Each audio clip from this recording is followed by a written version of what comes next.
राजेंद्र कुमार जी, सतगुरुदेव भगवान के चरणों में कोटि कोटि नमन।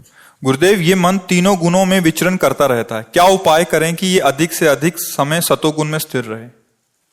खान पान, दर्शन, देखना, सुनना, बोलना, चिंतन करना।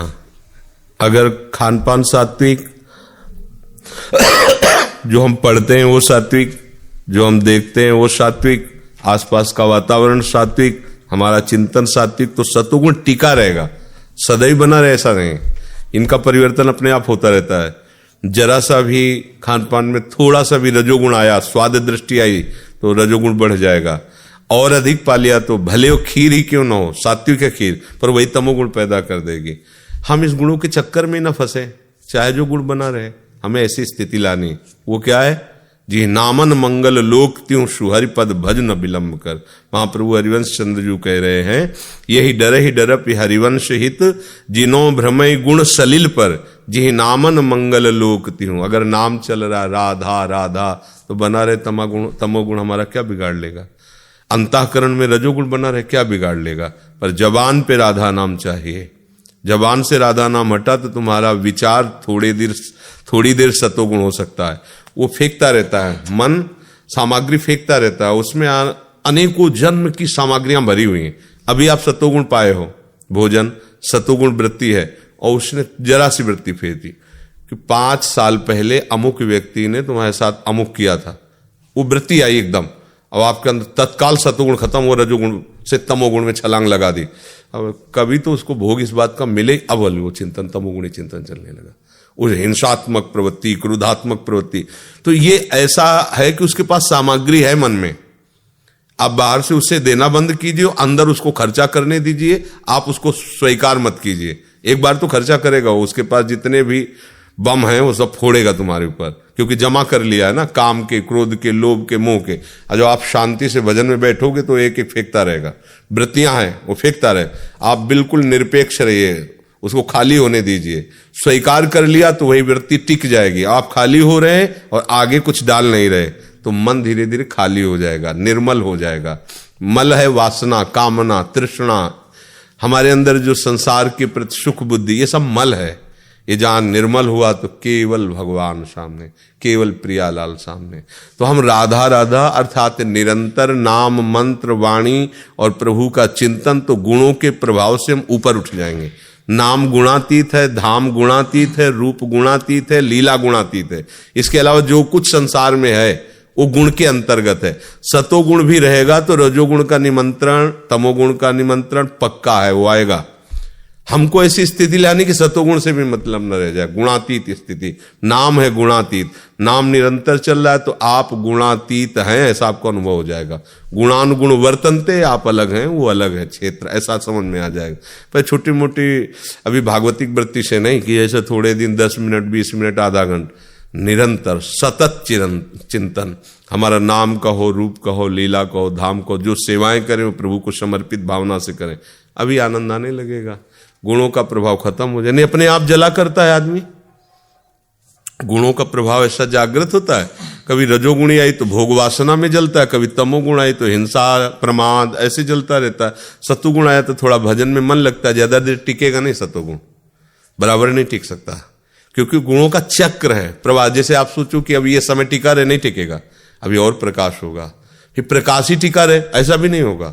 प्रकाश बढ़ेगा फिर अंधकार आ जाएगा, वो एक क्रम है। ऐसे इन गुणों का है, कभी कुछ भी, कौन सा प्रभाव आ सकता है, उन तीनों का चक्र चलता रहे, आप उसमें सम्मिलित ना हो, इतनी सामर्थ्य नाम देगा। नाम जब करते रहो सब बात ठीक हो जाएगी। आज तक के जितने भी भगवत प्राप्त महान संत हुए हैं, सबकी मूल बात है नाम। उन्होंने नाम को पकड़ लिया। नाम ही ज्ञान प्रकाशित कर देता है, संसार से वैराग्य दे देता है, भगवत प्रेम प्रकाशित कर देता है। नाम में बहुत सामर्थ्य है। जब नामी को अधीन कर लिया तो और क्या बात है। सुमिर पवन सुत पावन नामू, अपने बस करी राखे रामू। नाम जप के बल से भगवान को अधीन कर लिया जाता है। औरों की तो बात ही क्या, अभी काम क्रोध क्या चीज है, भगवान को अधीन कर लेता है भक्त जी। महाराज जी, क्या परिक्रमा के बीच में आपका सत्संग सुनकर और मंदिरों में दर्शन करते हुए परिक्रमा कर सकते हैं? बहुत अच्छा है, तो और अच्छा है, बहुत बढ़िया है, ऐसा कर सकते हैं। प्रियांशी जी फरीदाबाद से। श्री हरिवंश महाराज श्री, आपके चरणों में कोटि कोटि प्रणाम। महाराज जी, मैं श्री जी की सखी बनकर उनकी सेवा में जाना चाहती हूँ, आप मेरा मार्गदर्शन करें। अच्छा, पहले तुम राधा राधा रटना शुरू करो, ठीक है? बने बस राधा राधा राधा राधा राधा रटना शुरू करो, ठीक है? बस तुम्हारे लिए सबसे पहली सेवा, सबसे पहली आज्ञा है राधा राधा राधा राधा राधा राधा राधा राधा, ठीक है? पढ़ना आता है तो कौन सा? अच्छा सुना तुम, यही से सुनाओ। जोई जोई जोई प्यार करे सोई मोहे। प्यारो प्यारो, जोई जोई प्यारो करे सोई मोहि भावे, भावे मोहि जोई सोई सोई करे प्यारे। मोह को तो भवत ठोर प्यारे के नैनन। अभी सही उच्चारण आपका नहीं हो पर आप तुम्हारा ये सेवा आपकी, आप उससे सही उच्चारण। मुँह को तो भावती ठोर प्यारे के नैनन में, प्यारो भयो चाहे मेरे नैनन के तारे। मेरे तन मन प्राण हूते प्रीतम प्रिय, अपने कोटिक प्राण प्रीतम मो सोहारे। जैसे हित हरिवंश हंस हंसिनी श्यामल गौर, कहो कौन करे जल तरंग निन्यारे। ठीक है, इसको अच्छी तरह से याद करो, फिर आके सुनाना और राधा राधा रटते रहो जी। शालिनी गुप्ता जी नासिक से। श्री हरिवंश महाराज जी, आपके चरणों में दंडवत प्रणाम। महाराज जी, यदि ना चाहते हुए भी लाख कोशिश करने के बाद भी किसी व्यक्ति के प्रति कोई शंका या विचार आते हैं और क्रिया न भी करें तो क्या पाप अपराध लगता है? पाप तो नहीं होगा, अंतःकरण मलिन हो जाएगा। किसका प्रश्न है? अंतःकरण मलिन हो जाएगा, क्योंकि मलिन चिंतन हो रहा है तो अंतःकरण पर प्रभाव पड़ेगा, उसका दंड नहीं मिलेगा आपको। कलिकर एक पुनीत प्रतापा मानस पुण्य होई और नहीं पापा। मानसिक आप सोच रहे हो कि इसको मार दिया जाए तो आपको ना राजकीय दंड मिलेगा ना भागवतिक दंड मिलेगा। फिर आपने ये सोचा तो इसलिए आपका मन गंदा हो गया। अब मन गंदा हो गया तो आपको यही दंड मिलेगा कि वो ऐसे आचरण करवाएगा आपसे, ऐसी सोच करवाएगा, आप बैठे बैठे जलते रहोगे, जिसे कहा जाता है डिप्रेशन। ये गंदे मन का प्रभाव होता है। उसने ऐसे अपराध किए हैं कि अब उसका मन ही उसको साथ नहीं दे रहा, उसको जला रहा, उसको मार रहा, उसको दंड दे रहा है। देखो ना, लोग अपने आप आत्महत्या करने के लिए तैयार हो जाते हैं। क्यों? मन ने ऐसी स्थिति पैदा कर दी। तो बचना चाहिए। मन की गंदी वृत्तियों को हमें पवित्र करने के लिए मनुष्य शरीर मिला है, न कि और गंदा करने के लिए। अच्छा, हम जैसे किसी के प्रति सोचते हैं कि आदमी गंदा है, तो थोड़ी देर हम अपने मन को देखें। बचपन से अभी तक वो जो हम सामने देख रहे हैं उससे बहुत अधिक हमारे अंदर है। देखो ना, अपने लोग सब देखो, किसी का हम सामने देख रहे हैं कि बहुत गंदा आदमी है, तो आप थोड़ी देर लौट करके देखो अपनी शुद्ध से अभी तक, तो ऐसी गंदगी आप में भी है। अगर आप अपनी गंदगी निकाल नहीं पाए, आपको अपने को क्षमा कर दिए, तो अगर आपको दिखाई भी दे रही सामने, तो आपको उसके प्रति भी ऐसा सोचना चाहिए कि जैसे हम अपने को क्षमा कर रहे हैं क्योंकि हम नहीं सुधर पा रहे हैं, ऐसे वो भी बेचारा माया से विवश नहीं सुधर पा रहा है। भगवान हमारी भी बुद्धि शुद्ध करें, उसकी भी बुद्धि शुद्ध करें। ये तो हुआ भक्ति की तरफ चलने वाले उपासक की बात। और ये बहुत नीच है, पापी है, ये तो संसारिक आदमी की भाषा है। क्योंकि सबके अंदर वही बातें भरी, सबके अंदर, साधु महात्मा असाधु दुष्ट, सबका मन उसी सामग्री से बना, एक ही सामग्री से। ध्यान रखना, सबका तन एक ही सामग्री से बना है, पंचभूतों से। सबका मन उसी प्रकृति से बना हुआ है। अब ये मानता है उन संत महात्माओं की कि प्रकृति में आकर्षित होने वाले मन को घसीट कर परमात्मा में लगाकर उनके प्रेम में डूब गए, इसलिए जगत बंधनी हो गए। लेकिन वो मन आपके पास भी है। वही प्रियाजू का नाम आप भी जप सकते हैं, वहीं आप भी पहुंच सकते हैं। सुधार के लिए तो मैं मनुष्य शरीर मिला है। सबका मन उसी से रचा हुआ। ये नहीं है कि उनका मन कुछ विशेष सामग्री से रचा गया, आपका गंदी सामग्री से रचा गया, ऐसा नहीं है। सब सृष्टि का जो भी सामग्री है बराबर दी गई है। जो बुद्धि हम में है वही बुद्धि आप में है। आप उस बुद्धि को संसार में लगा रहे, इसलिए आपकी बुद्धि पतित होती जा रही। अगर हम अपनी बुद्धि प्रियालाल में लगा रहे तो वही बुद्धि प्रकाशित होती चली जा रही। वही सामग्री है, कोई अंतर नहीं है। जिस पंचभूत से आपका शरीर, उस पंचभूत से ये शरीर रचा है। जो मन आपका गंदगी फेंक रहा था वो हमारा भी, उसको देख देख के, उसको हटा हटा के श्री जी के नाम रूप को भर करके उसको खत्म कर दो, जगह ही न रह जाए। मन फुल हो गया, अब इसमें कुछ नहीं आ सकता। अब सिर्फ प्रियालाल भरे। अपने लोगों के मन में सब विकार ही भरे, तो प्रियालाल को हम भरना चाहते हैं पर उसको डिलीट करना नहीं जानते। जब वो हमारे अंदर वृत्तियां आ रही, ये दुष्ट है, ये नीच है, ये अच्छा है, ये बुरा है, हमें उसे डिलीट करना। डिलीट करने का मतलब उससे उदासीन रहना है, ना अच्छा ना बुरा, वो निकलता चला जा रहा है। अच्छा तो रुक जाएगा और बुरा तो रुक जाएगा, क्योंकि आपने उसकी सत्ता मानी। उसकी सत्ता ही नहीं माननी। राधा राधा राधा लंबे समय तक, दीर्घ काल निरंतर सत्कार सेवितो दृढ़ भूमि, लंबे समय तक खूब नाम जप करते हुए बुरे आचरणों से बचा जाए और ऐसे मन को उदासीन भाव से देखा जाए तो मन धीरे धीरे खाली हो जाता है और अच्छे संस्कार मन में भर जाते हैं। कोई यहां गलत नहीं है। तीन गुणों का प्रभाव सबको रौंद रहा है, कोई सतोगुण से, कोई रजोगुण से, कोई तमोगुण से। अब वो बेचारा नहीं समझ रहा है कि हम गुण प्रवाह से हैं, लेकिन अपने लोग भक्ति मार्ग में तो समझ रहे ना कि गुणों से प्रेरित होकर के वो गलत आचरणों में फंस गया है वही जीव भगवान का शुद्ध अंश है। अब वो जिस दिन चेतेगा उस दिन निर्मल हो जाएगा। ऐसा नहीं कि उसके लिए ठौर नहीं है। हमारे प्रभु के चरणों में सबके लिए ठौर हो, कोई कितना भी बड़ा पापी हो, कैसा भी हो, अगर हमारे प्रभु के चरणों में, प्रियालाल के चरणों में आके दैन्यता से कि मैं आपकी शरण में नाम जप करने लगे तो महात्मा हो जाएगा, वो प्रेमी हो जाएगा। इतने कृपालु उदार है, सब माफ कर देते हैं। बस प्रियालाल का नाम जप करो, दूसरों पर दोष दर्शन करने की भावना का त्याग करो। क्योंकि हम दूसरों के हृदय क्या देखें, जब हमारे ही आंगन गंदा है तो हम दूसरे के यहाँ थोड़ा तिनका पड़ा देख रहे हैं तो कह रहे हैं बड़ा आलसी है, घर नहीं साफ करता हो, यहाँ पूरी गंदगी में। तो तेरे भावे जो करे, नारायण स्वामी कह रहे हैं, भलो बुरो संसार नारायण तू बैठ के अपनो भवन बुहार। ना काहू सो बोलिवो ना कोई व्यवहार, बस अपनी कुंवरी किशोरी को जियत निहार निहार। राधा राधा राधा, प्रपंच का त्याग करो, खूब नाम जप करो। यहाँ कोई बुरा भला नहीं है। गुणों के प्रवाह से गुण, कोई अच्छा दिखाई दे रहा है, कोई बुरा दिखाई दे रहा है, वही परमात्मा का अंश, प्रभु का अंश सब में है। हाँ, अब वो नहीं जान पा रहा है इसलिए बुरे मार्ग में जा रहा है बेचारा। अब वो जिस दिन जान जाएगा तो सही मार्ग में आ जाएगा। और हम जान गए सही मार्ग तो चल के दिखाओ। उसको बुरे वाले का चिंतन करके उसको क्यों निषेध कर रहे हो? वो चलने दो, जिस दिन उसको समझ में आएगा वो सुधर जाएगा। पहले तुम सुधारो अपना। हम लोग क्या करते हैं, दूसरों को बुरा समझते हैं और हम जितने बुरे काम करते हैं, अगर हमें कोई बुरा कह दे तो हम सफाई पेश कर देंगे और उसको बुरा साबित कर देंगे। भक्त का ऐसा हृदय नहीं होता। जब उसे कोई बुरा कहता है तो समझता है कि कोई न कोई तो बुराई है ही है, भगवान हमारी बुराई को हमारे सामने रख रहे हैं। वो बुरा नहीं मानता क्योंकि जानता है मैं बुरा हूं।